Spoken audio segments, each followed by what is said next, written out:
Video proof আছে, চোখের সামনে দেখা যাচ্ছে ভরতভূষণ তিওয়ারি সারেন্ডার করেছিল।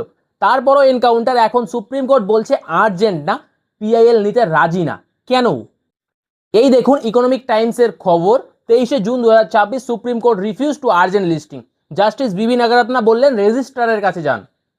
আমার প্রশ্নটা সোজা, যখন সারেন্ডারের ভিডিও পাবলিক ডোমেইনে ঘুরছে, যখন দিনের আলোর মতো পরিষ্কার লাগছে, তখন সিবিআই তদন্ত চাওয়া পিআইএল কেন আর্জেন্ট না? আইন কি শুধু তারিখের পর তারিখ দেবে? বিহার, উত্তরপ্রদেশ ফেক ইনকাউন্টারের অভিযোগ নতুন না।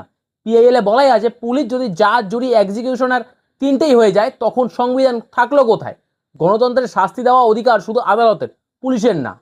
বলা হয় আমাদের দেশের আইন জনসাধারণের জন্য, আইনের চোখে সবাই সমান, ভারতীয় ন্যায় সংহিতা, সংবিধান সব বইতেই লেখা আছে। কিন্তু বাস্তবে এই সমান অধিকারটা কি শুধু কাগজে কলমে আর বইয়ের পাতায়?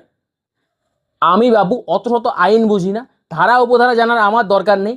আমি শুধু জানতে চাই একজন জাতীয়তাবাদী মানুষের প্রাপ্য কি এইটা, সারেন্ডার করার পরও গুলি, তারপর বিচার চাইতে গেলে আর্জেন্ট না। শুধু ভরত তিওয়ারি না, পশ্চিমবঙ্গেও একই ঘটনা ঘটেছে, আপনারা সবাই জানেন। আমি বেশি কথা বলবো না, কারণ যে দেশের মানুষ নিজের চাহিদা জানতে চায় না, নিজের অধিকার বুঝতে চায় না, সেখানে আমাদের বলে লাভ কি? আর এই ভিডিওটা হয়তো আপনাদের কাছে পৌঁছবে না, আর পৌঁছলেও হয়তো আপনারা অন্যকে ফরওয়ার্ড করবেন না।